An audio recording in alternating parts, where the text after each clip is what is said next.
Hello, everyone, and welcome back to Majora T Cast Revived. And today we're being revived with royalty. We got Brian from igotkings. What's going on, Brian? Wow, thanks, Teddy. That's a nice intro there. I've never been called royalty before. Thanks, it's going pretty good, Teddy. Thanks for having me on. It's always a pleasure to talk to you. Absolutely. This is actually our first collab on my channel. Yeah. It So, sure is. I've been on the Button Mappers a few times, and this is the first time. And I've been on Alex. Alex interviewed me, TurboZone, and now I'm honored to be here talking to you. yeah, very happy to have you. Thank you. All right, so talk to me. Tell me about yourself, Brian. Let's tell the viewers who is Brian. Oh boy. Hi, I'm Brian.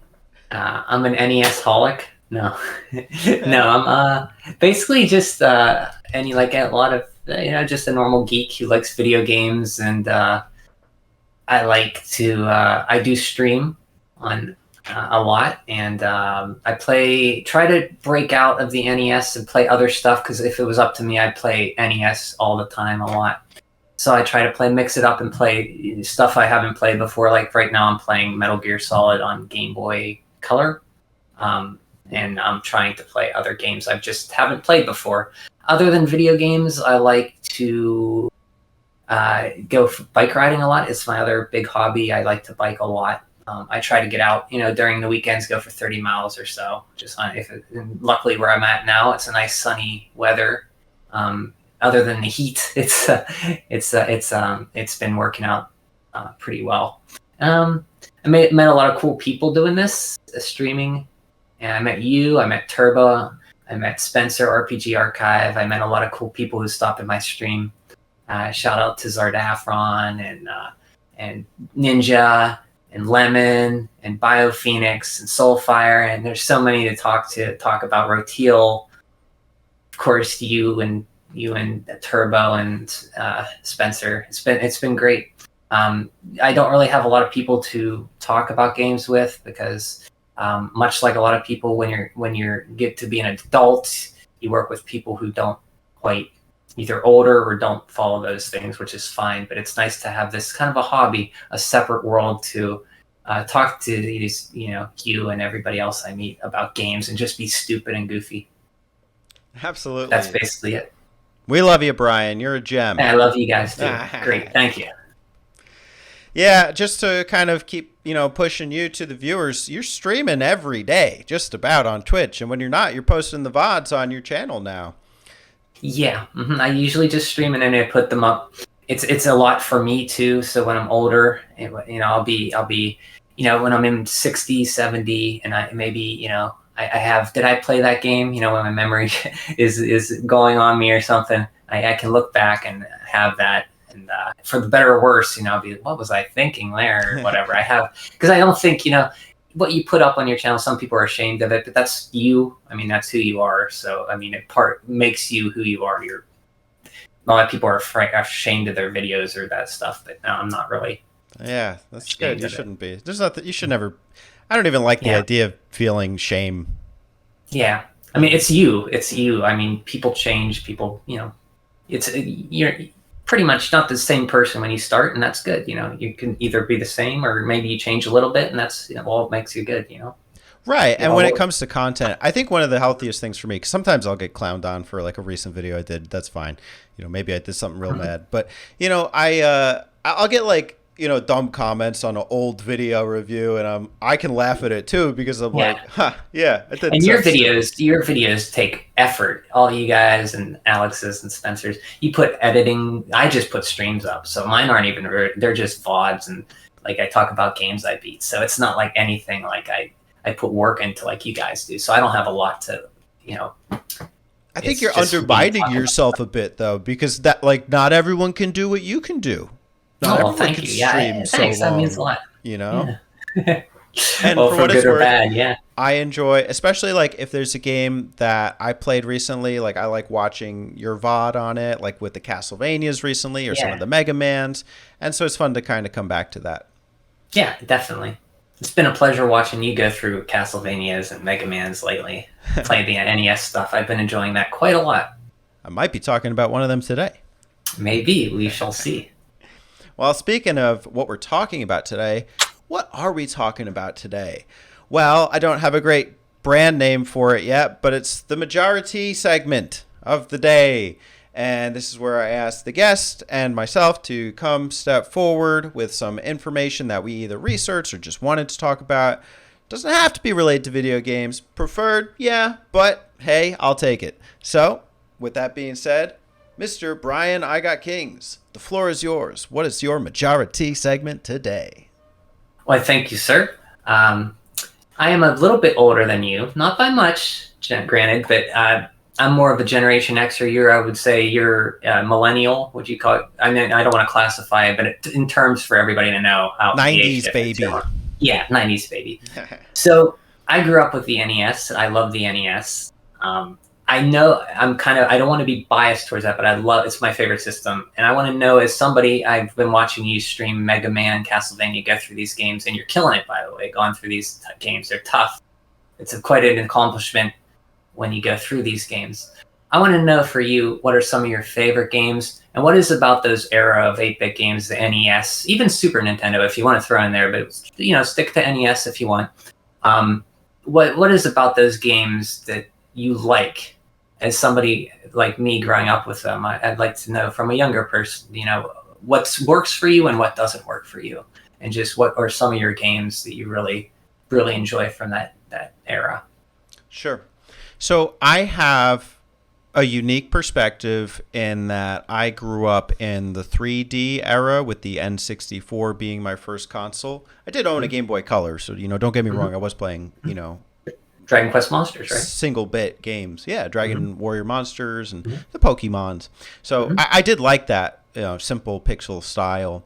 But I was always curious about the generations before. I remember hearing people talk about like the good old days, like the Super Nintendos and the Super Mario Worlds. And so any chance that I had to experience older games, I was really excited.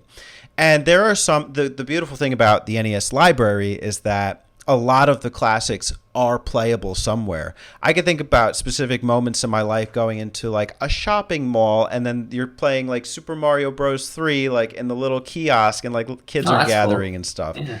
And I appreciate some of the services that come out. When I got my 3DS, I had downloaded freaking Blaster Master, the original Castlevania, and then a couple other NES games.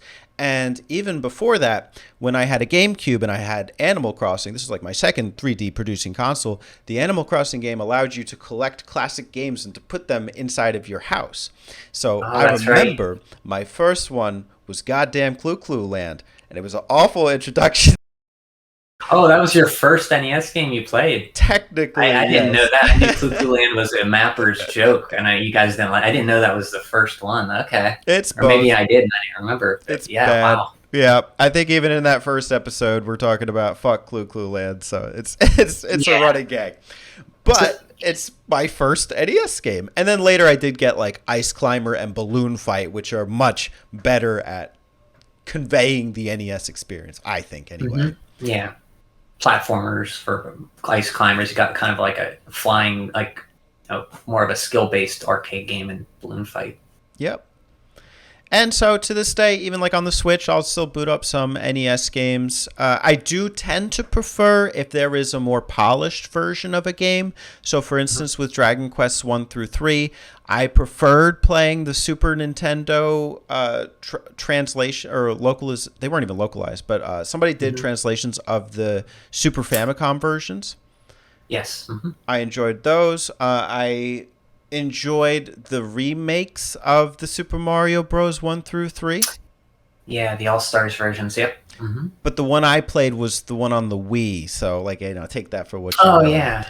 But the one with the Mm-hmm. It's still good for what it is. Mm-hmm. Yep. And then I don't dislike playing all NES. Like I enjoyed playing like the Castlevanias and the Mega Mans, as you were saying. There can be an issue with them being too cryptic for me.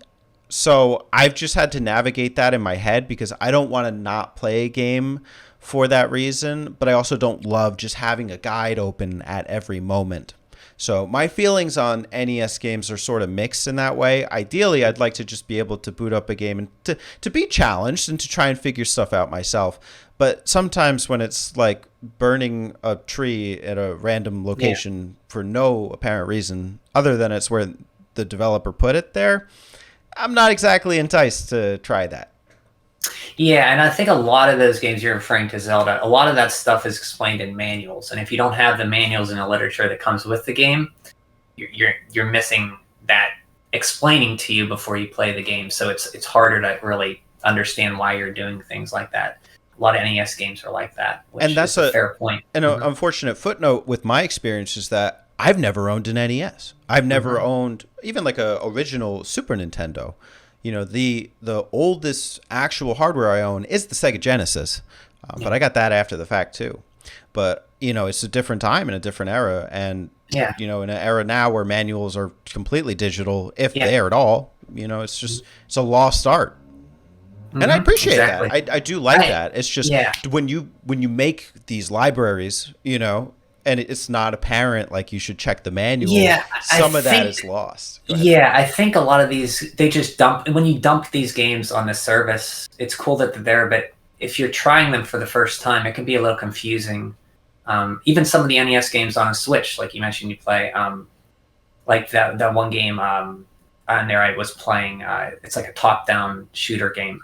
I didn't know what you had to do, and I had to look up a manual to figure out. I think a lot of these games they put on, they should package with like a little PDF you can go through, maybe scan your phone and see that would help out a lot, you know. Yeah, something for convenience sake. Because I mean, I know you can like open the manual, like even like before you start a game on 3DS, it's like game start and instruction manual. Yeah, some of the 3DS stuff have manuals you can look at. Yeah.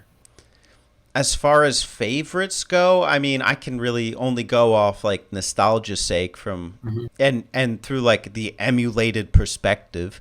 But I could tell you like the ones that I've played in those ways and that I have enjoyed and probably like maximized in some ways. So, and that I guess I was wrong. Alex did send me an Atari 2600. I just never hook it up. So. Oh. Yeah. Atari is not really my. I don't want to bash on Atari because it's important, but I was never really into Atari much. Interesting. But favorites, Castlevania 1. Good one. Mega Man 1. Oh, 1. You're going with 1. Nice. I like that. 1 is very good, yeah. Beaten all 1 6. Is very, it's good. Yeah, I know. Yeah, you beat all 6. And I think 1, I kind of agree with you. 1 is very, it doesn't get as much, it has problems for sure, but it's simpler. It's not as many bosses. It's, besides the one boss, you know, the red, yellow devil can be a pain, but I think it's a decent game. Mario 3. Kirby's Adventure. And Donkey Kong. Oh, okay. I was not expecting that one. Okay. Yeah. I like Junior, nice. But I played more Donkey Kong. Yeah. See, I haven't played much of Donkey Kong at all. Or Junior, to be honest. You probably played more than I have. One game that you were talking about recently I would like to be more into, but I've just never, and maybe it's just a commitment thing, I've never finished the original Shadowgate, and I would love to. I've played it a lot of times. Oh, yeah. I saw you stream. I think you streamed it once. You tried it, the remake of it. Yeah, I did try streaming because I had the PC. I think you tried streaming it, yeah. Right. I think they remade it, yeah. It's a decent game. I mean, if you got to really put in time for it, but it's not a long game once you get it down. It's funny. I would like to replay that as well myself. It's a complicated one where the second that you look up advice, you just ruin the freaking game for yourself. Yeah, you're right. You got to really figure it out yourself because otherwise you're just following a list of steps to do, and it's not that fun. I liked your idea of sitting in a retirement home with a bunch of other old people and figuring it out together. That's my idea of like fun. Yeah. I'm hoping for that time I can sit with a whole bunch of people my age and just get our medicine and just sit around playing NES someday. Yeah, those are the picks I can think of, and maybe more will come. No, that's a good picks, man. And I like that. Thank you for sharing that. I like to hear from anybody why they like the NES games, because I think a lot of them still hold up very well today. I do like Blaster Master. It's just, I think it was a platform thing. I was playing it on the 3DS and like the screen size, and I think I would enjoy it now. But credits, having limited credits for that seems weird. Yeah. I will say one thing about Blaster Master. It's fun, but it's a lot. It's fun in the way that you get a little further each time, and then you go, oh, okay, I know what to do. Maybe I can go this here. And then you play again and you get, oh, I'm over here. I get a little bit further. And eventually you put it all together. I do like Blaster Master, but it's a game that you have to keep playing or you'll forget it. Like if I were to play it again, I would not beat it on my first try again. I'd have to play through it. Like set a week aside and just play Blaster Master and play through it. When I played through it the first time, it took me about a week to do. I made it a little further each time, and twice I got a soft lock where I would get stuck in the wall. And it's apparently pretty easy to do when you get to the underground part where you're in the sub. I soft locked twice near the same spot. And then I was doing real good too, so I had to just reset. So you have to deal with stuff like that too. Just a heads up. And the limited continues are a pain. But once you learn what to do and where to go, it's like any game, you play it and you get better at it. Like, you like some shooters. It's a lot of memorizing what comes next and stuff. Blaster Masters is kind of like that, but it's a lot more exploration based, where you got to really explore and you kind of got to know what's coming up.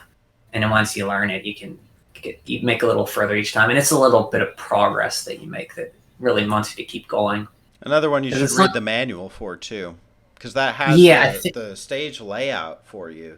So it gives you a little map, right? Stage 3, it tells you in the manual to go back through the area 1 and then go up for stage 4.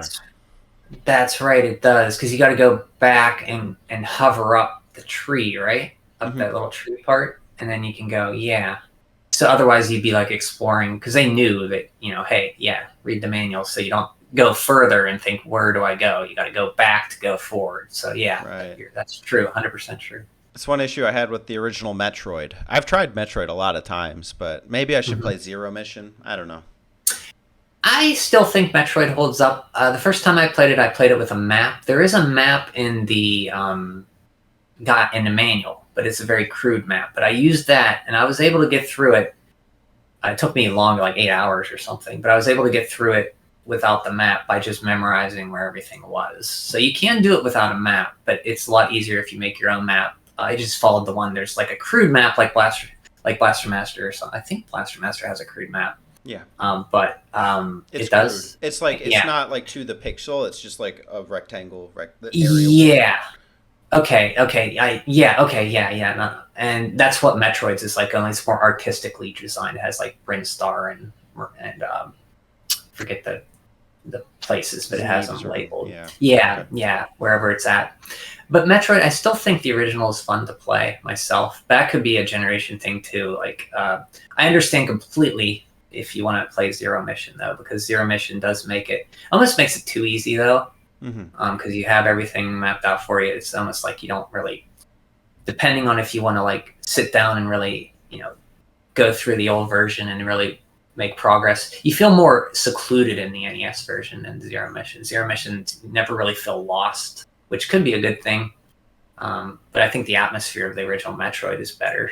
Oh yeah, that's a great game to just hunker down with for like a whole day. Exactly. Hunker down. Yeah, that's a good. If you want to hunker down with a game you haven't played before, Metroid's a good game to hunker down. I like that, hunker down. I like that. That's fun. Can I use that? That's pretty good. What are some of your favorite NES games / recommendable ones to the younger crowd? Recommendable. I would say availability is a big thing, because not everybody like to be available on a console. I would say Castlevania. I think, don't be scared off by the difficulty, especially with the Switch collection. You can pretty much use save states until you get better to go through it without using them if you want to. I'd say Castlevania 1 still holds up very well. It's short once you get it. Castlevania 2, it could be your miles varies on that one. Castlevania 3, also your miles varies if you wanted to deal with the difficulty, because it is like 1, but significantly more difficult. But there's a lot more to it, multiple paths and stuff. Favorites would probably be, Dragon Warrior, 3 and 4 are some of my best. 1, 2. I like the Mac Venture games. They're not my favorite, though, like Uninvited Deja Vu and Shadowgate. Those can be played today. I think Shadowgate at least can be played with the remaster you played on. I love Mario 2. It's my favorite one on the NES. Go to Mario 2, 3, and then 1. I'm not the biggest fan of 1, which is strange, but 2 I love. Contra, Ninja Gaiden, 1 through 3, 3 being my favorite. Lesser known ones that I think are interesting to try if you want to just fire up on an emulator. If you want to be like a Metroid, a game that you want to get lost in that's even bigger than Metroid, you can try Legacy of the Wizard. That's a fun game. It's like exploration, huge map. You pick one of 5 characters that are a family. Each has separate moves. You pick a set of items at the beginning to go through your stage. And then you have like different areas. The way you tell the areas, if different, each stage has a different music done by Yuzo Koshiro that you can tell each character is what they should be in. It's a very cryptic game, though. If you don't like cryptic stuff, you can either use a guide to go through it, point you in the right direction, and then read the manual. You want to read the manual for that one, so get a PDF. Battle of Olympus is like a Zelda 2 side-scroller based in Greek mythology. It's very well translated, so you won't get lost as much. It's very surprising I was able to get through it pretty easily without looking up anything, really. It's very well translated, which is odd for that era of games. Usually the translation is not that good, but this one's pretty good translation, so you shouldn't have too much problem. You'll still have a little problem, but it's very fun. Good music, too. Guardian Legend, if you like shooters, it's like a top-down exploration Zelda parts where you get items to increase your weapons, find different weapons, and then you take those into the area where you're top-down shooters, and you're basically a girl who transforms into a ship. Very good music. It's gone by Compile, who did other shooters, and I think Broderbund published it. That's a good one. Shatterhand is probably, didn't play that one until 2 years ago, and it's up there with one of my favorites. It's a side-scroller action platformer. Another Conquest of the Crystal Palace is pretty good. It's not as good as Shatterhand or Vice Project Doom, which is another one, but it's decent. And Solstice, if you want a challenging game, like a where the heck do I go kind of game, you have to map out. Solstice is one that I played for the first time over Christmas. I had to map every square inch, and I made progress each bit by bit. It's like a more difficult Blaster Master kind of game where you make progress each time. It's nothing like Blaster Master, but in the way you make progress is you make a little bit further, and you feel fulfilled, and you at the end you can put it all together and make it. It's like an isometric platformer that each room has a little puzzle you got to get through, and you got to go through. Some janky and fun games. NES has a lot of them, like Wizards and Warriors is a very fun game. It's janky in the way it plays, but it's unlimited continues. You start where you're left off, and it's kind of a cool theme to it. There's something about it. Like NES has a lot of games that have like really cool atmosphere and music and really a vibe to them, like Wizards and Warriors. There's like Mickey Mouse Capades, which is a Hudson Capcom game. I think Capcom just published it. It's another janky game that's kind of has really good music, and Kid Nicky, a lot of those earlier NES games. And then the Disney games, DuckTales, Tailspin, Darkwing Duck, I think they're all worth playing today. They hold up, and they're easily accessible with the except on Switch with the Disney collection. So if you want to play that, so ones I would recommend, I'd say get the Disney collection, Disney Afternoon collection. If you have a PS4 or Xbox, get the Castlevania collection. If you like shooters, you can get the Contra collection. Contra and I think Contra and Super C are both on there. They're pretty decent. very good.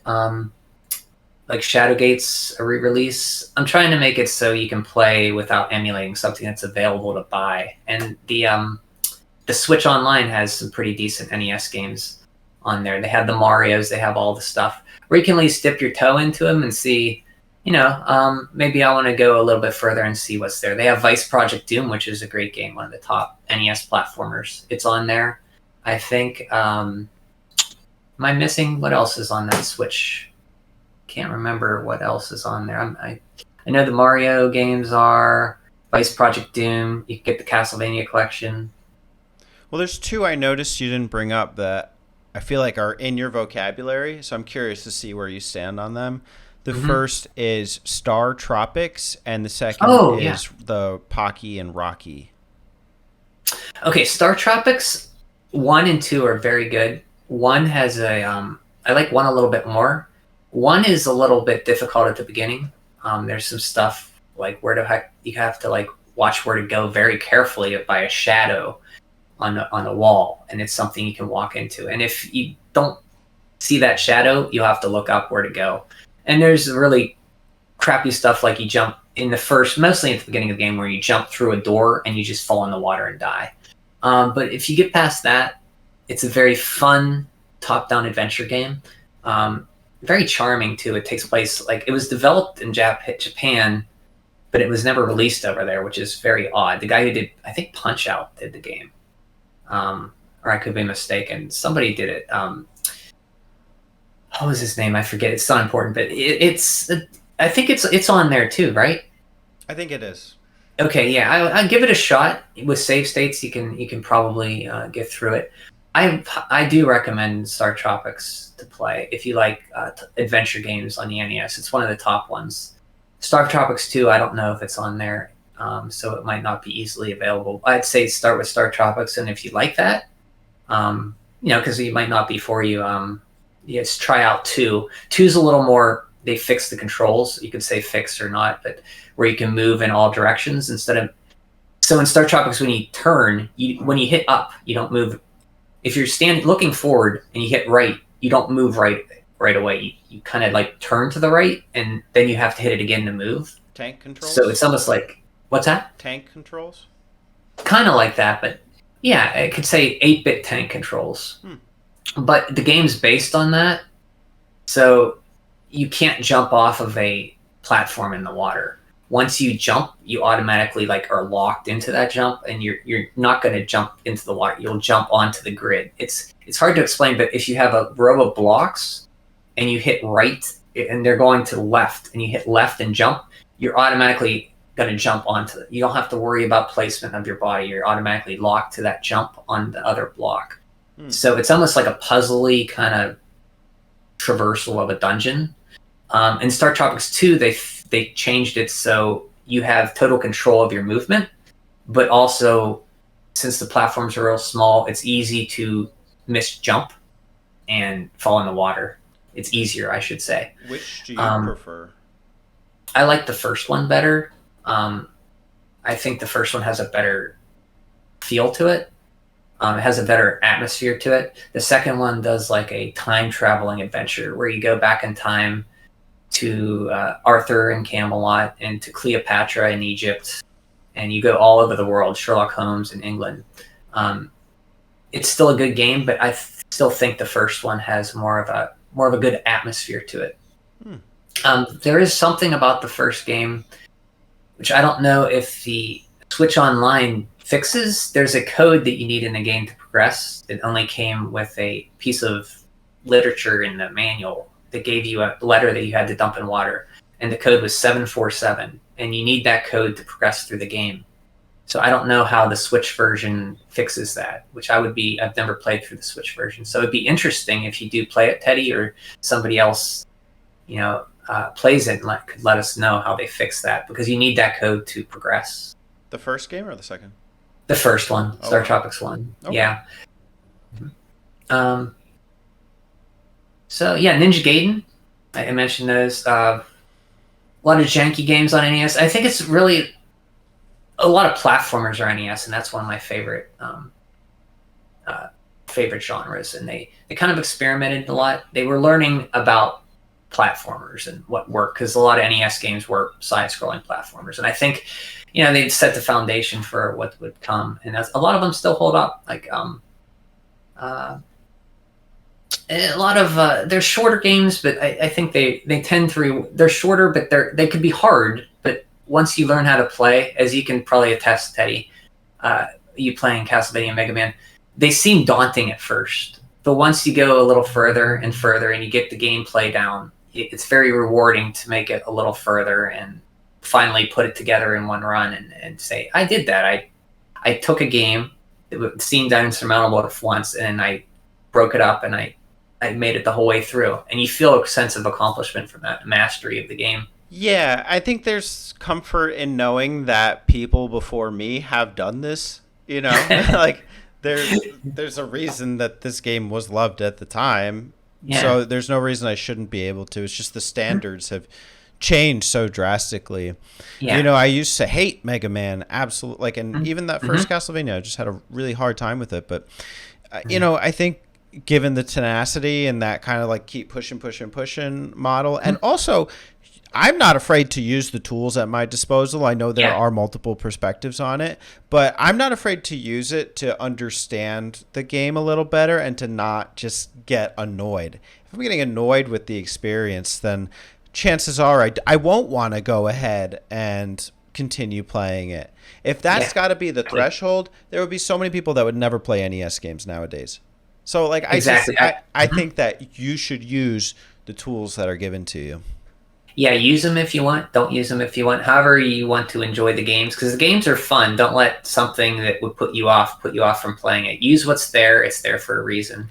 Yeah. If you want to put it together, practice it. Use it to practice and say. And if you like the game enough and say, I want to try that without using those tools, then you can do that and then come back to it. And that's another way you can play the game if you want. Use what's there. It's going to get harder and harder for younger generations to get into NES games. Yeah, so it's a shame. If you need that crutch, if you need that handicap, I say go for it. You shouldn't nobody is anybody to make rules, artificial rules on you on how to play a video game. Exactly. It's about fun. Play it how you want to do to have fun. If you want to use save states, if you want to not use save states, do it. Just have fun with the game, play the game. It's there to have fun. Maybe you'll appreciate it. Okay, I see what they're going for there. Or you'll play it and you'll be curious and okay, I see that's not for me. Yeah. It's much like Game Genie. I used back in the day, or even recently, like Snake Rattle and Roll's a game I wanted to beat my whole life. So I just used the Game Genie and practiced it with unlimited lives. And that way I could get past the parts I needed. And then I felt like, okay, now I want to do that without it. And I was able to do it. So, it's nothing different than using a Game Genie, using save states. It's a tool you can use to make the game fun for yourself or practice or however you want to do. Right. And some people may be purists, and that's great. Mm-hmm. Like, absolutely. Like, if you are able to weight train with no bars hold, no. There's a saying for it. You're talking about spotting? We'd have to ask Spencer if weight training. No holds bars. I don't know. There's a phrase for it. But, if you're ready to just jump right in, go for it, Mm-hmm. Sometimes I do feel that way, and sometimes I don't. It's just the era and the type of game, which game it is, it all changes. The NES is so varied and vast. Yeah, and the games, they were shorter then, so they had to make the difficulty pretty high, or you'd blow through them in a week or something like that. So they had to make them pretty high. But the thing is, once you do practice and get better at them, you can blow through them in pretty much like an hour or two. You know what you're doing. That's how short they are. So I guess I'm saying don't be daunted by how seemingly difficult they feel at first. Mm-hmm. If you enjoy the game, keep playing it. Use the tools, like you said, ahead of you to save or rewind or whatever, and eventually you will get better, and you probably won't even need those tools. You'll find yourself. Right, and that's kind of like my badge of honor too. Is like I do cherish knowing that I cleared Mega Man's 1 through 6 and Castlevania 1, no save states. Exactly, that's no small feat either. That's a tough thing to say. There's a lot of people who can say that, but not as many as you'd think. Like, it's not like you could go up to somebody, I bet you I go up to 9 out of 10 people on the street and ask if they cleared Castlevania. At And all. I bet you maybe one would have. It's not as many as you think. Mm-hmm. I mean, we're just seeing it because like we talk about games a lot and everybody around us is with games, but like the average person who had an NES, I remember Castlevania, I never could get past that part. So to beat it, yeah, for you to beat it, that was great to see. I enjoyed that a lot, watching you stream the Castlevania and Mega Man games. That was fun. Yay. I was like watching it work, and yeah, it's fun. Cool.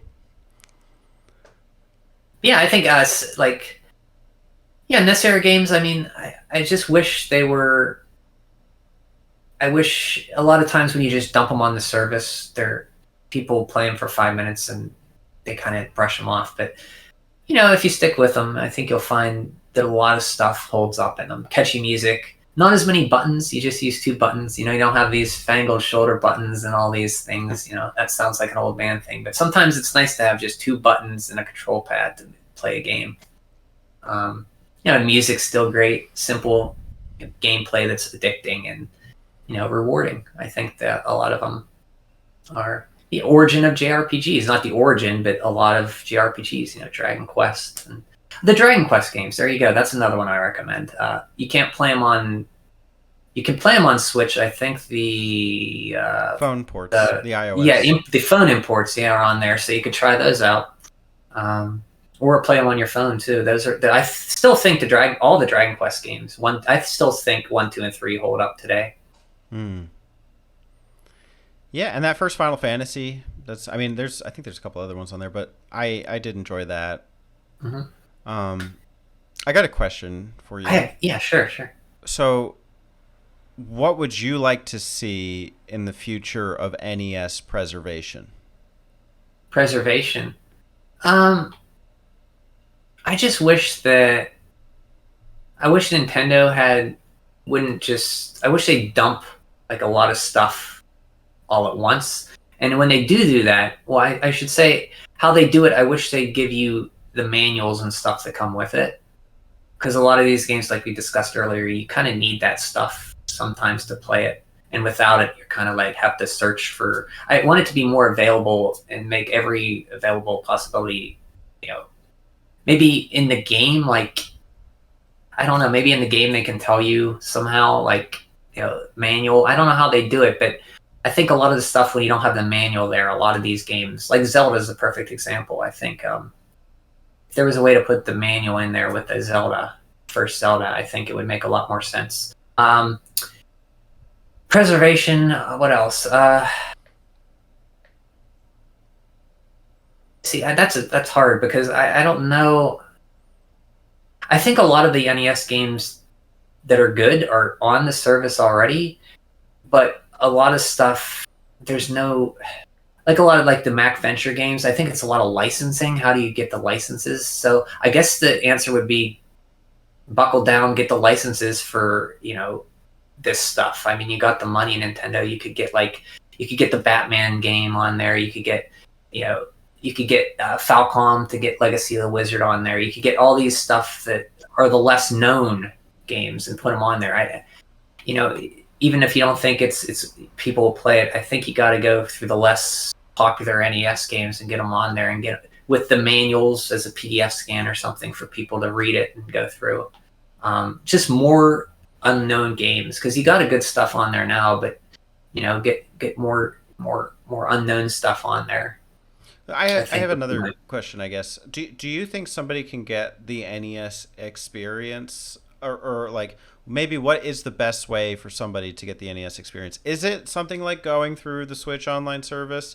Is it getting a Retron and buying carts? Is it running an emulator? It's however you want to play it. Not everybody can buy the carts. They're expensive and they don't always work. You have to clean them.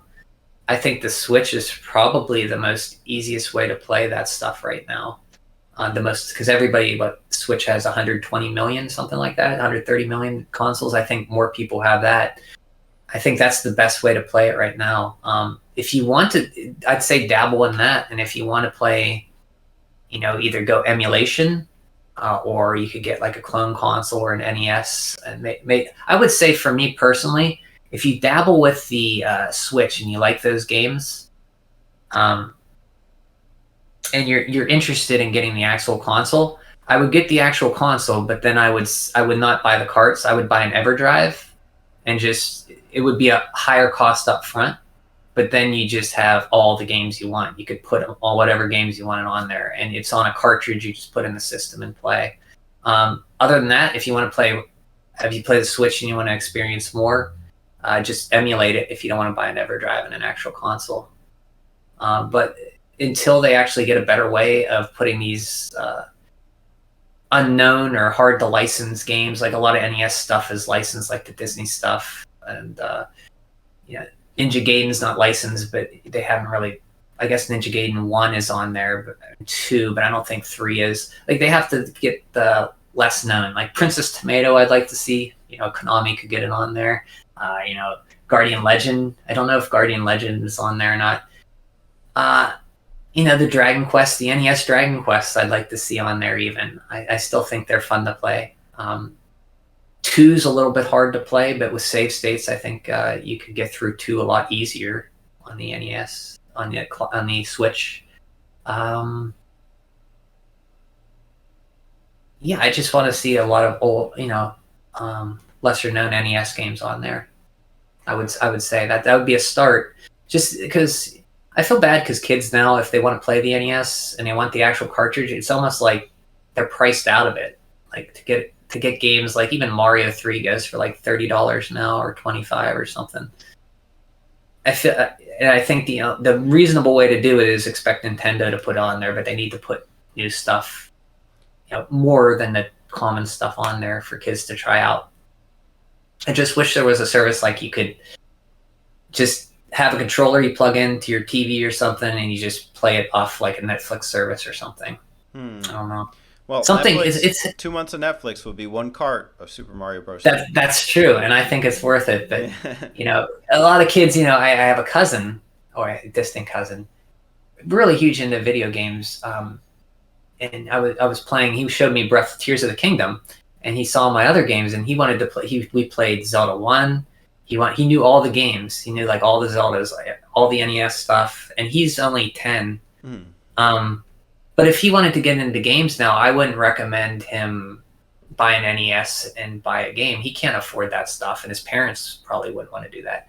And it's up to Nintendo, I think, to put more stuff on there for him to play. So when he gets older, he can, keep that up and buy maybe an NES or.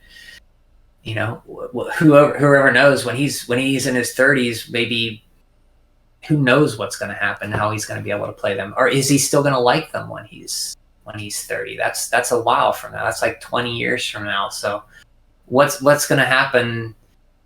NES will be so old by then. Will he still care? Will I still care? I would like to think I still care. Will kids nowadays who play NES on Switch, will they still care? It's hard to say.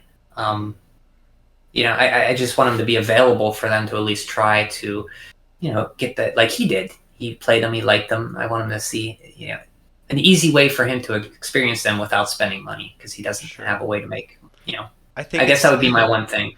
It's unfair of us to impose our childhoods onto children. They have to have their childhood, like the way that they want. And if they don't want to go out and get one console for one game, don't make them. That's fine. That would be my philosophy. And let them come to it on their own. I came to it on my own. I didn't get a Super Nintendo, and that's fine. I don't hold any grudges about that. But I went back later when I was of the means because I cared about it. Because you wanted to, exactly. Right. And I'm not saying force it. I'm saying make it available for them to choose. Like if it's on the Switch service, they can try it and maybe they'll like it. Right. I agree with your philosophy. I'm not, Yeah. But just more availability. That's the thing. Yeah. Okay.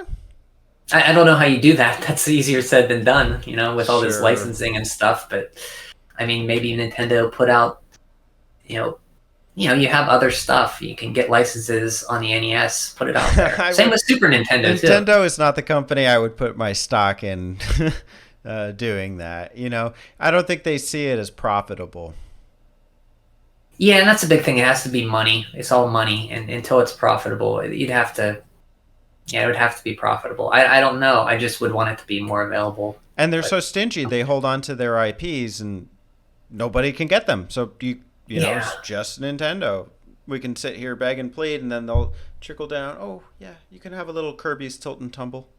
Well, not like even Konami. Yeah, that Tilt and Tumble. That's a good one. I was glad to play that finally again. I gave up on it on the color because I couldn't see it hardly. It was so hard to control. But I played a little bit of it, and it was good to play that one. It's good that that's built. So some more stuff like that would be good. Even Konami has Hudson's Library. They have Princess Tomato under their belt. They're just doing nothing with Princess Tomato. Come on. No, but they have a lot of Hudson stuff, they can put out there, and they're not really doing that. Companies have to be better at putting their old stuff out on these services, I guess. That's what you have to do. Well, they keep bringing back the same ones. Mm-hmm. They put them out on mini consoles. Yeah. And a year later, they come out with the service that has the same games. Yeah. But then there's also the freaking Sega Genesis collection, which also had a PS3 compilation, which also had a collection on the PS2. And it's always the same games too. It is. It was always Golden Axe, Sonic 1, Altered Beast, which I like those games, but there's other to the Genesis library than those games, and they have to get better at putting those unknown things out there. I think it's around 10% of classic games are represented in I saw that study that the Video Game Histories Foundation did or something like that. Yeah. And I think they were trying to get it movies, classic movies. I think you'd sit down growing up and you just flip through the channels and you'd see a movie on and you'd watch it. There's nothing like that for video games where you can just flip through a channel and try games or something like that. So I don't know. I saw that study though. Yeah, it was 10%, something like that. But yeah, I don't know what to do. I just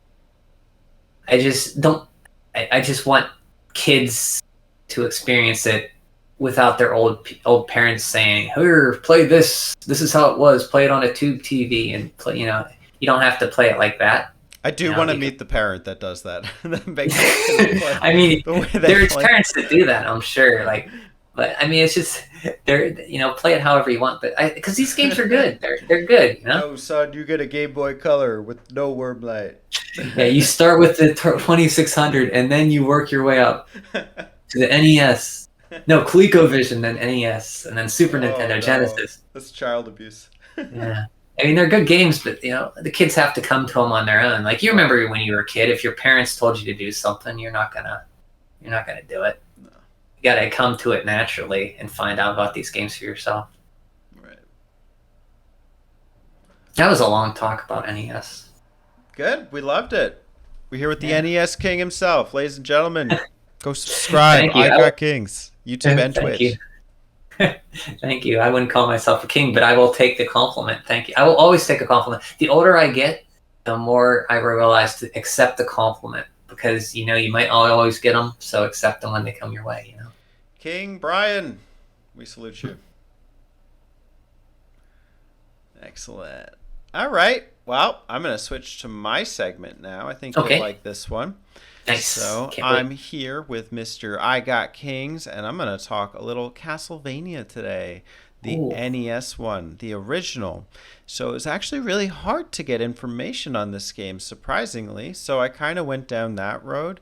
Do you know the name Hitoshi Akamatsu? Is that the designer who designed your program, Castlevania? He is the developer, supposed developer. So there's a dearth of information on him. The issue was that in that era, a lot of the programmers and creators of video games would use pen names in the credits. So you can't actually get information on them. Okay. And that was for so they wouldn't steal other developers, I take it. Right. That's what I heard. Yeah, so I don't know the full history. Go ahead. So I heard that in its credits, especially for musicians, they wouldn't give their real name. Like Castlevania at the end, they had like James Banana was the composer for that, and she went under that pseudonym. Similar to that is what you're saying. The classic was Michael Jackson actually in Sonic 3. I think Mr. Yuji Naka come out and say that he was or something, or I don't know. Who knows? Maybe he's in prison. I think words from the jail. Yeah. Well, not now. He got off. He's off of it now. Oh, okay, good. I think he's on probation or something. If he keeps his nose clean, I think he can stay out of jail. So excellent. He is. Yeah. Good for him. So the issue with Hitoshi is that he actually dropped off of gaming after the original NES Castlevanias because they were a bit of a flop. I got my information from Shmuplations, and normally Shmuplations does interviews, but they read tweets from one of the known developers of Castlevania who worked under Hitoshi's tutelage and was able to confirm that he was a lead designer.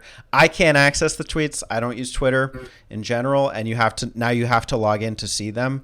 So shame on you, Elon, and that you have compromised this video somewhat. But I trust Shmuplations generally. So I've heard they're pretty good. This was a recent find, right? This was done in 2019. Okay. According to the Wikipedia. But anyway, there is some interesting information that shows his perspective that went into the original NES Castlevania, and I'm happy to share some of these facts and get your opinions and experience nice. as well.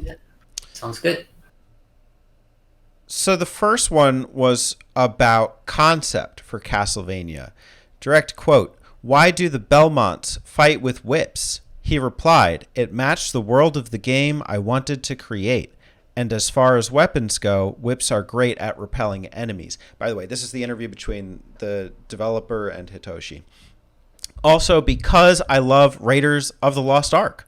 Laughs. I didn't know that. That's awesome. Yeah. That's a good movie. I watched it the other night. It was crazy. Like it? Was that was your first time? Yeah. No, it wasn't, but it's been a while, and I always thought Indiana was kind of jokey. And it is. It is, but it's a ride the whole way through. It's like set piece, and it's just a ride. Enjoyable the whole way through. Yeah. The plot is crazy. I didn't know that. Yeah. He told me that. You like that. A lot of the developers at Konami back then were really into Western movies too. And then I was reading a little bit more about how they had like the concept of the video games as like a screenplay, and like the 3 NES Castlevanias were supposed to work in conjunction that way, and they kind of didn't. Oh, really? That's interesting. I guess maybe they did have film strips. I guess that was kind of like the Hammer horror thing, but I didn't know that. Interesting.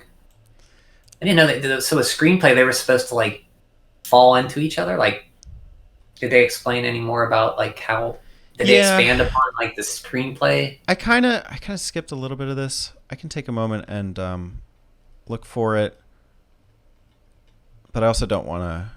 I could come back to it later. Okay, here we go. Akamatsu really loved film, and when it came to his own creations, he had a film director's eye. He talked about that film feeling a love. He'd say stuff like respect the visual frame and so forth. When I told him how great I thought the music for Castlevania was, he says, "That's because both the visuals and the music were made by people who consciously wanted to do something cinematic." And for his part, he tried to add interesting gameplay. And yeah, it doesn't say any more about like the games in conjunction here. Okay, so they were movie lovers, and they wanted to do something cinematic in the games, basically. Yep. And the whip was taken from Raiders. Yeah. That's pretty neat. I like that. I guess I should have known, like 80, 87, 88, when Raiders came out in 84. Mm-hmm. 83, so yeah. 81 was the first. 81? Okay. Yeah, the first Indiana Jones. And then it was like 84 was the next one. Okay, Temple. Okay. Mm-hmm. All right, I'm going to go on to a new quote here. This one is about controls. People love to bash the controls of the NES games, but Hitoshi-san defends them. Akamatsu is very strict about being sure the player controls, the timing of the graphics, and the resulting effect of pressing a button were all very closely aligned. He was very particular about the way the controls felt and making sure they were satisfying to the player. At one point, the developer jokes with Hitoshi. People say that they don't like the knockback for Simon. And his defense was, well, at least Simon can take a hit, unlike Mario over there who dies in one hit. Which is weird to me because Mario can always power back up with the mushroom, so that was kind of a weak defense. But yeah, it does show that he defends his control system. I agree with that. Yeah, I think. Sorry, I don't mean to cut you. All right, you can go on. I didn't mean to cut you off. No, you're up. Go ahead. Oh, okay. I agree with that. I think it's very deliberate, but it controls. Well, I don't think it controls bad at all. It's just deliberate, and once you get it, you just get it, and you learn it. Yeah, I don't think he needs to make like this kind of redirection. Oh well, Mario over there. I think you could defend the controls easily enough. Like once you get the systems down, Yeah, it did sound like he was a little defensive there about throwing Mario in there. I guess he's been hearing it his whole life, and he's just sick of it. It's like, no, I designed it this way. It's supposed to play this way. Which I agree with him. I think it's designed well. Very well designed game. Do you feel that the controls are satisfying? Do I? Yeah. I agree. Because once you learn the timing of the whip, and the enemies have a certain timing to them, like the Medusas, you can time the whip and get them pretty much all the time. Because they go in a certain arc, and your whip has a certain timing to it, and your jump has a certain arc to it. Once you get those and put them together, you'll be able to jump. Once you know a Medusa's coming, you'll be able, okay, I know how to have to jump here and when to whip at the exact time to hit that Medusa. And that's a satisfying thing to do. Yeah, I agree that once you get the patterns down, it's pretty satisfying. Simon has kind of like a weird wobble across the screen, like a kind of he's not a speedster. Yeah, he's not a speedster, but I think it's designed that way. If he was fast, he could just run past everything pretty quickly. It's very unique. And, it doesn't seem like everything else is going too fast on screen, but, controlling Simon in that environment is bizarre. It's not what you're used to. At first, coming from like Mario or even Ninja Gaiden, which Ninja Gaiden would be after that. But if you play Ninja Gaiden first, it's a lot faster. But there's a lot of faster platformers, but the game's built around that. I don't think it's bad. I just think it controls well around how it was built. It's not unfair, I don't think. I think it's very deliberate, and once you get those controls down, it's very you just get it. One of the most satisfying things to me is the whip upgrade. Just like that, like it sucks going through the game with like the flaccid whip, like the wiener whip. Yeah, the wiener whip. The wiener whip, yeah. But basically, the first candle that you hit down at any checkpoint is going to drop you the upgrade. I believe so, and then it's either every 10 hearts or 6 hearts or 8 hearts after that you get the next upgrade, I believe. But I think I think you're right. The first one is the upgrade, and then every 6, 8, or 10 is the next hearts. Could be less than that, I'm not sure. It's a certain heart amount that you get. Right. So as far as like the combat goes, I do find it satisfying when you have like just that sensation of just getting the upgrade or getting into a boss battle and like dodging like freaking scythes from death and then beating death with like 2 little ticks left, and you're down there's a sickle coming at you, and you like get the last hit on him, and then you dodge the sickle at the end. Yeah, it's very satisfying. I agree. Yeah. So as far as controls go, I agree with this assessment. I know people probably bashed the game for it, but they're good. I mean, it's fine. I mean, I think people who bash it only played it for a few minutes and then they're not wrong. They're playing it and their opinion on it is justified, but you have to play it a little bit longer and you realize that it comes together and it's very, very deliberate and controls very well. Absolutely. Well, speaking of death, let's talk about dying, because that happened to me a lot in my battle with death. I once happens to everybody. Death comes for us all, Teddy. Death comes a lot in this game. I once asked him about the fight with death and how insanely hard it was. He told me the game design idea there was to get players to understand how to use the cross and axe sub-weapons. If you can defeat him with only the whip, that means you're really good. And then ... Apparently, the test players were able to do it. And I don't think they mean beating him with Game the whip, testers? but just to beat death. Oh, okay. I think he wanted anyone to be able to clear his games because he told me his standard for difficulty was that he should be able to clear it himself. So there's, as far as game design goes, a lot of other things were intentional too. He talked about how, the sub-weapon system is, there's multiple sub-weapons. It's like the knife, the cross, the axe, the holy water. They were saying that oftentimes the knife would drop first because it was like, the sub-weapon that a player could get used to, and then later on you might get the cross, which is more powerful. But I did notice that one of the tricks that you taught me to clear the death battle was to use the holy water on death, like when he gets stuck in the corner. And to do that one, you have to get the holy water at like the beginning of the stage. Yes. You can't, and that basically means you have to clear an entire Medusa hallway with axe knights. And as you know, that level is one of the toughest in the game to get through, taking that holy water the whole way there. Right. So I feel like he knew that, and he put it way at the beginning so you could get the triple shot through the level. And if you were good enough to get there, you could cheese death right there. Because like you said, death with the holy water, if you get him on that one platform, he can't do anything. So I think that's another design. Like they knew everything they were doing in this game. It's very well designed. Like, had they put the holy water like right near the end, like I think that would have made it pretty easy. Sure. It was almost like saying, okay, use this on him. But like you said, if you get the knife first, the knife, when you get the knife in Castlevania, it feels like, well, I guess I'll have this pizza that's left on the counter from yesterday. I mean, I'm hungry. But when you get the axe, you're like, well, I could warm, this pizza that I just got, and I could stick it in the oven a little bit, When you get the cross, like, okay, let's order some DiGiorno's or whatever. Let's get some, no, or not DiGiorno's. Let's heat up this DiGiorno's. And then you get the holy water, and you're like, okay, I'm ordering out for Sicilian deep dish. Let's do this. It's a very, like, you feel like getting those weapons. And then when you die with a weapon and you have the triple shot, then the game becomes a lot harder. Like if you die and you lose those things, because then when you get to the bosses, then you'll have a harder time with the bosses. Maybe not so the levels, but the bosses will be a lot harder, because beating the bosses with just the whip it's significantly harder than using the cross, the axe, the holy water. Right, an already hard game. I would love to try it sometime. Yeah, there's whip only runs. I've never done it. I'm not that good at it to do it. I always use the holy water or the cross, or even the axe. I don't think, maybe do a knife only run, Teddy. That might be. I don't know if that could work.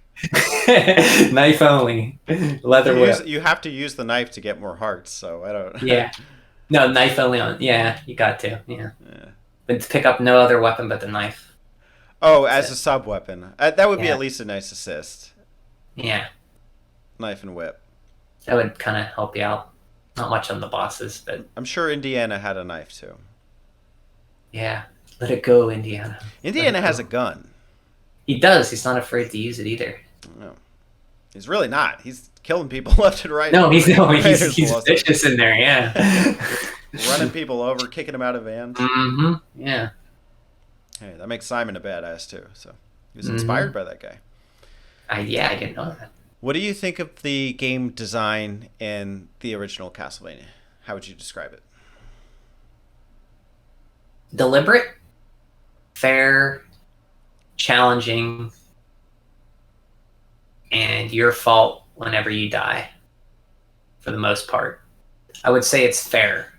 It doesn't seem fair at first, but the more you play it, you realize that it is fair.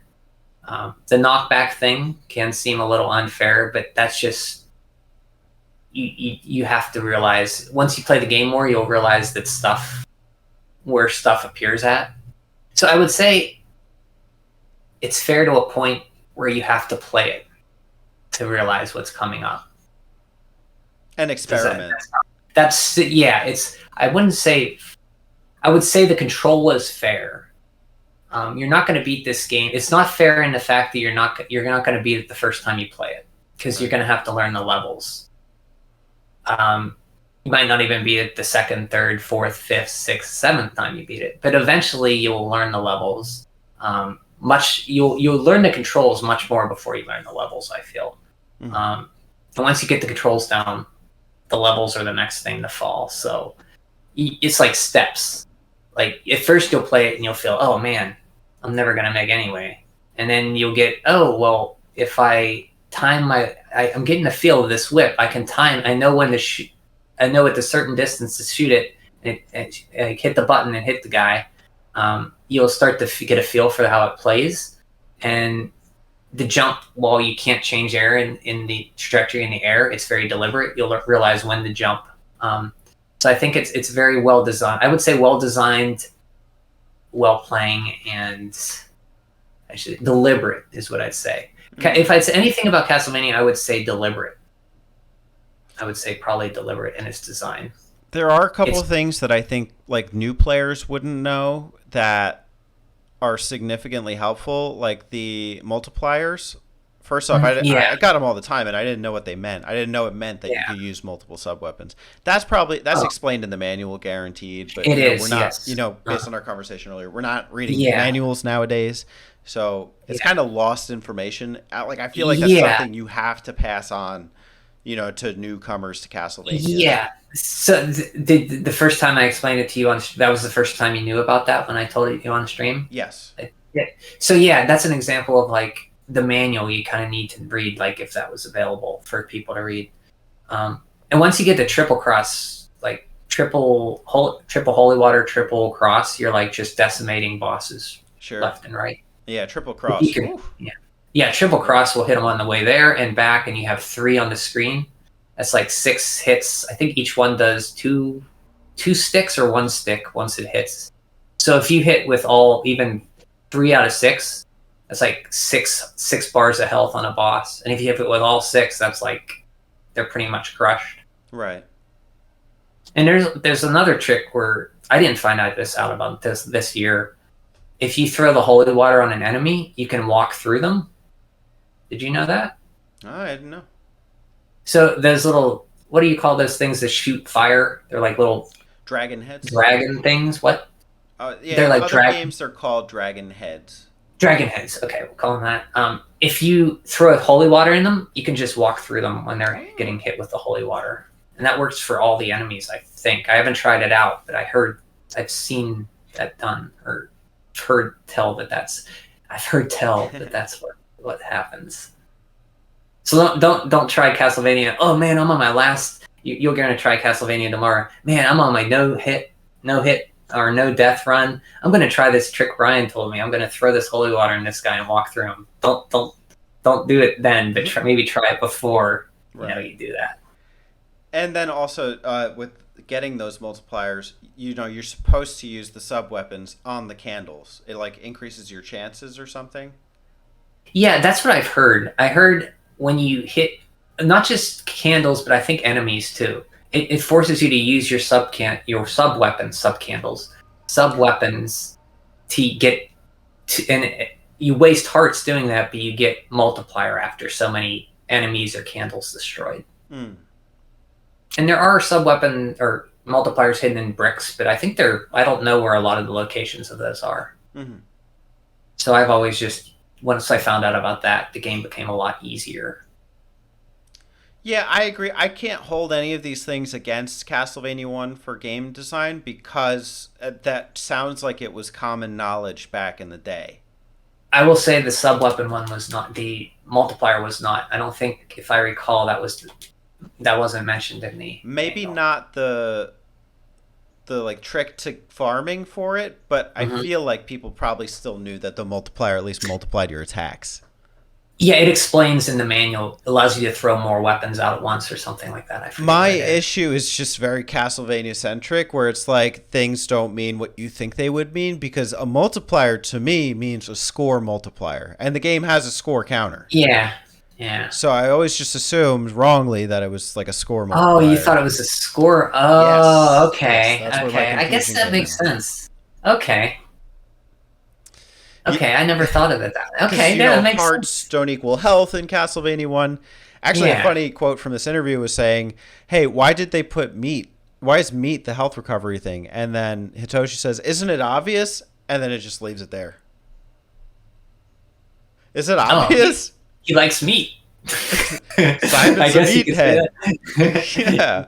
Isn't it obvious? Meat, I guess. Yeah, eat meat and heal your life. I guess. Yeah. I guess putting it in walls is a way to give a little exploration into the game too. Like, I need health. I'm gonna. Oh, if I like, Well, I can't. I that can't remember. liked. I I can't liked that imagine. you Yeah, could yeah. meat in the walls. Like, do you remember the first time? Like, I can't remember the first time I was playing Castlevania and I hit a wall and meat came out of it. I wish I could remember that memory because that would trigger something in your head. Like, oh, there's stuff hidden here. I can hit and get health back, With and then you're Castlevania, whipping no. it. Never. Yeah, I can't remember that. But I can remember like my first time playing Metroid and like curling up as the ball and then like going through the wall and being like, or like using the little bomb and then making the wall explode. Those Oh things yeah, were with a little. significant.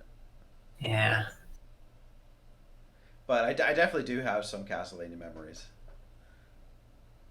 it's good. Well, I know one you made was this year, just beating it for the first time, the whole way through without save state. That's a good memory. I wish I remembered the first time I did that. Yeah, and now I have the archive too, so I can watch it when I Yeah, want. and you can watch it too, which is awesome. Even then, I think the act of streaming it helped me with Hmm. like just internalizing some of those moments. Like I will now forever think of um, experimenting with the Dracula boss until I got it to Yeah. work. Hmm. And you'll remember mastering that level up till to death with the hallway and the axe throwing guys and Well, the I don't know Medusa heads. about mastering, but at least Well, practicing. you'll remember getting good enough to get there with enough health to beat death. That's true. How's that? Yeah, Yeah, that's that. All right, we I got guess. like one or two more quotes here.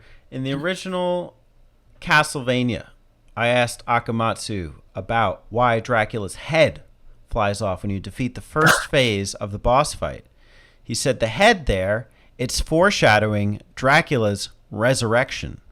Likewise, when the body parts scatter in every direction, that was also meant to show that Dracula will come back. Actually, the second monstrous form you fight was meant to be an incarnation of the curse of man, not Dracula himself. That's why when Simon defeats him, he gets cursed.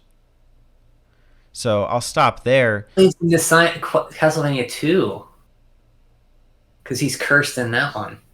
Oh, that's what that's referring to. Yeah. Oh wow, they were really thinking ahead. I didn't when. That's probably what he meant about the movie thing.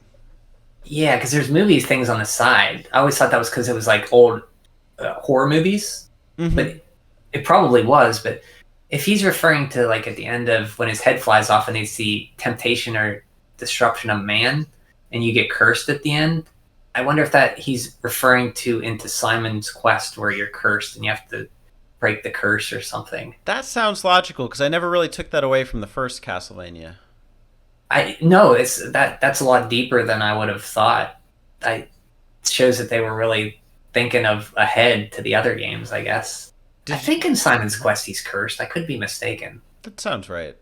I don't know. It's a great night for a curse or something.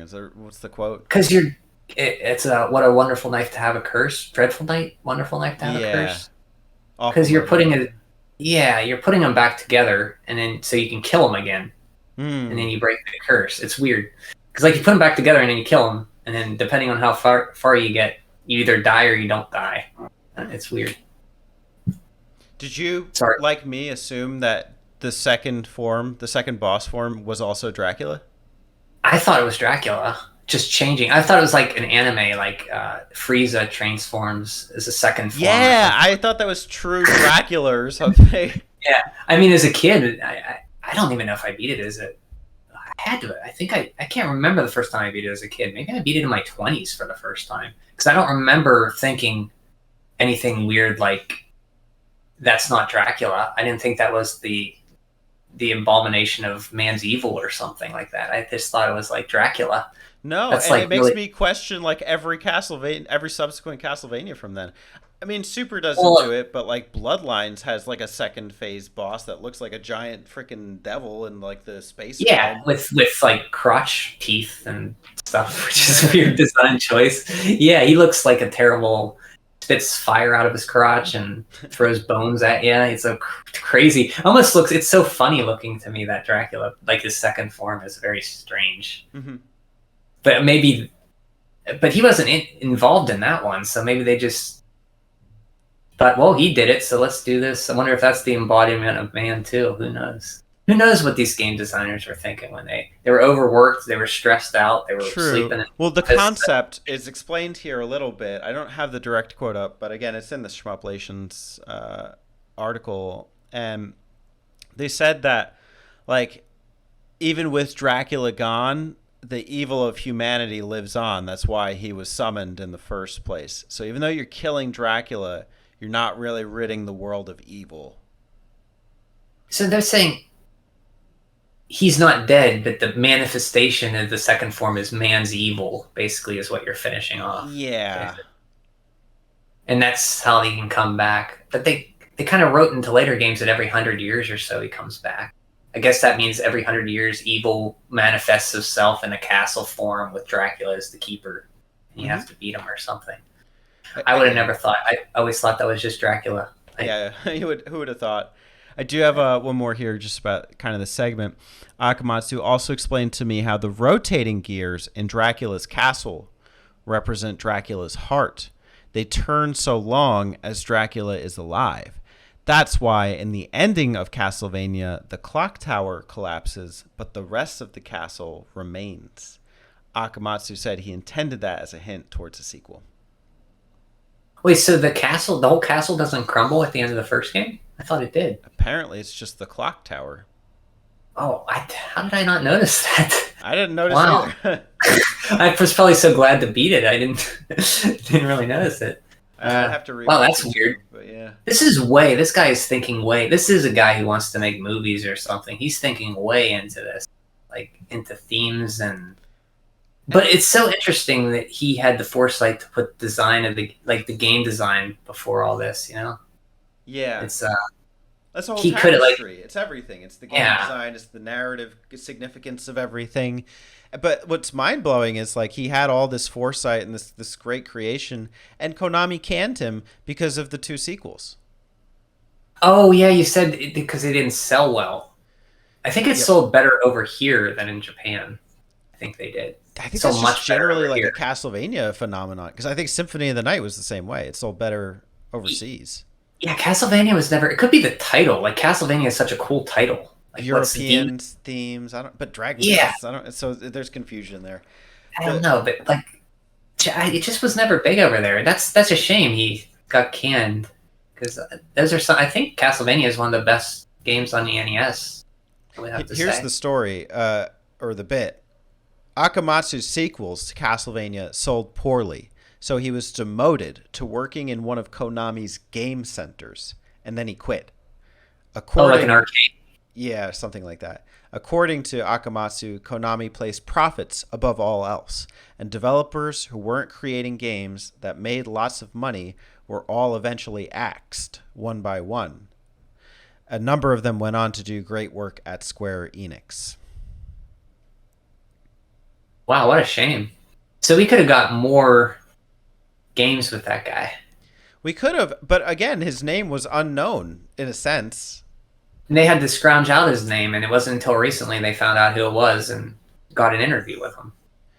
I don't know if it's an interview with him. There's like, because on the Shmuplations thing, I don't have it up, but the only known photos of Hitoshi Akamatsu, unfortunately quite small, they're from like the 80s. How is it there's only like some known photos of this guy? You can't even Google this guy on Wikipedia. He was just there briefly. It's like any job like we go to, we're there for like a year and then we go on to something else. Yep. It's like he's like did a job and he did it well, and then because it didn't sell well, they canned him or demoted him. I do have the fandom up, and I could read you the last bits, if there is anything here. But yeah, That's a I shame think because his his name. last project after Castlevania 3 was called Snake's Revenge. He was the programmer in 1990. Oh, really? Yeah, and then he has a developer ID at Moby Games. But yeah, the only references are that the and the Schmuplations interview. A shame. Made one of the most important 8-bit games ever, NES games ever, and then got demoted and just nothing. Yep. That's That's capitalism for you. it's Konamiism. Yeah, Konami. Well, I'm sure there's lots of companies that would hire you nowadays, Toshi-san. Thank you for your Yeah. service. Thank you very much for many people my age and people now who play Castlevania and enjoy it immensely. Even if Konami doesn't. You were not in vain. You're talking like he's dead or something. We don't know. Talking like he's dead. We're talking like he's dead. No, he's probably. I wonder how old he was when he was at Konami. What, 20 something probably? I don't know how old the guy is, but that would make him like 60 now. He's in his 60s now, so. Yeah.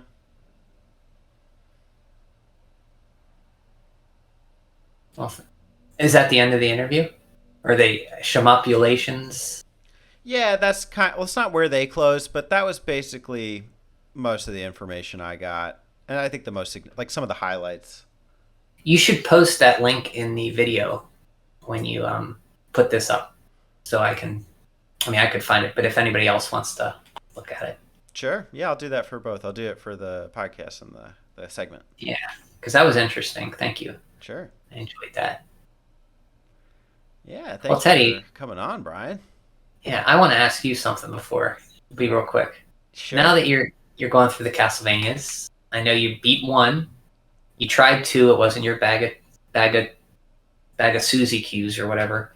And then you tried 3, and understandably, you took the harder path though. You went to Alucard's route, which is the hardest path. So I want to try to get you, back into 3, maybe sometime. Take up the upper path and try it again. Give it another shot, because I think you could do it. I know you could do it. Okay. So the trick is to just take the upper stairs every time? I think the lower route is the hardest. The middle route and the upper one's the easiest. So you want to go, if you watch the map, you want to take the ship and it'll bypass a lot of the levels. It's shorter if you take the ship across and get Sypha. So you go Sypha's route, you go up basically on every chance you get. Okay. That's if you want to play it. I'm not forcing. I'm saying if you give it another shot. I will give it another shot. I was enjoying watching you play that. And I was like, oh man. I was so unguided. I didn't really know, and I ended up picking the hard path. I was trying. I think I might have told you. Maybe I told you down was easier, and if I did, I'm sorry. I didn't give up, by the way. It's just I need the time to process it. Yeah, that's fine. And the information. I feel like with the NES games, I do need some of that like context. Other ones, like I just finished Circle of the Moon recently. I finished Symphony of the Night. Those were mostly straightforward. Yeah. Well, if you can beat Circle of the Moon, you can beat Castlevania 3. Circle of the Moon was probably one of the harder ones I played. Maybe that's only because I beat it once. In Castlevania 3, I beat, maybe 4 times, 5 times. So maybe that's not a fair comparison. But I believe if you beat Circle of the Moon in Castlevania 1, you could get through 3. It's just if you want to and deal with the difficulty in learning it. Here are the ones that I'm working seriously through right now. With Terry's help, I'm working through Rondo of Blood. Mm-hmm. That's a good one. Terry helped me out with that too. He helped me get the actual hidden path on one of the levels, I think. Because I didn't know that game too. Terry knows that a lot better than I do. I've only beaten that once or twice. I did those hidden levels, but I had Maria unlocked anyway, and I should have just thought to try her on stage 4. But I think actually she's a little weird with taking out some of the enemies with the doves. So I don't know. Yeah, there's a mark. Yeah, she has a cool double jump though, which is very awesome, very well appreciated. Yeah, definitely. I started Harmony of Dissonance this morning, so I'm a good 10% into the map. Mm-hmm.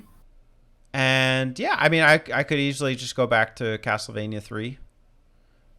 And then I have Dracula X as well. I played a little bit of it. I really like the visual style.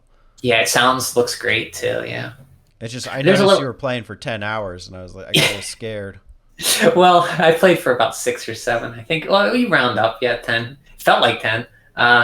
It's probably the level design in that I don't like as much because there's too many flying things everywhere, and they put kind of stuff very.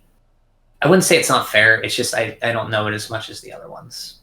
So the level design, I'm not a fan of the clock tower stages in Castlevania to begin with, and this one seems like there's the clock tower in it is very difficult for me. I still like the game though quite a bit. Okay. So I would not shun that one off either. I would say play Rondo first though, which you're doing, and then see what the difference is between Rondo and Dracula X. Okay. If you want to. I'm not going to tell you to do it. Do what you want to. Aw, treat me Which like I'm sure you will. Yeah, I definitely will. And the thing is, I am loving Castlevania. Like we were talking about, I had to come to it on my own. Mm-hmm. You know, yeah, like Mega Man. You didn't like that at first either. I would have told you the Metroid series is better than Castlevania, but I've pretty much changed my mind on that. Yeah, I think like they're both good, but yeah, I like the classic Castlevanias the most. Yeah, that's the thing. Oh, dude, I've been deliberating in my head about that phrase, Metroidvania. I don't know if I'm just being too attached to details, but that phrase pisses me off. No, I mean, it's fair because it doesn't really explain what genre it is. Because if you don't know Metroid and you don't know Castlevania, then that's just two made-up words to you. It doesn't describe what the genre is. Yeah, and to be honest, most of these things that are called Metroidvanias have nothing Castlevania about them. Mm-hmm. They just have an RPG It's more system. Metroid than anything. Yeah, it's more Metroid than anything. Maybe it should be like, I've heard search action. I just call it action-adventure platformer with search elements. But that doesn't really roll off the tongue. I mean, that's the thing. I think people just use it because it's easy. Yeah, I use it too, but I prefer. So words eventually come that everybody knows, but I don't think that's to the point where everybody. It doesn't really describe a game well. I don't think because if you don't know Metroid, you don't know Castlevania, and like you said, it's not really Castlevania. It's more Metroid-ish. These games they describe as those, but I mean, it's a way to describe it that a lot of people know, so I'll still use it too. Yeah, I mean, I think my thing in my head is like, here's when I'll use it. I will use it if it has a Metroid-style map and progression system, and if it has multiple RPG systems, leveling up, and equipable items, and stats. Okay. I think that's the only way it can be remotely accurate. Even then, I think action platformer with RPG elements would probably describe it.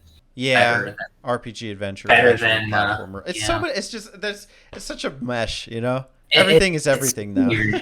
Like it's like people like your thing with Metroidvania is what I feel like with shmups. I hate that term shmups.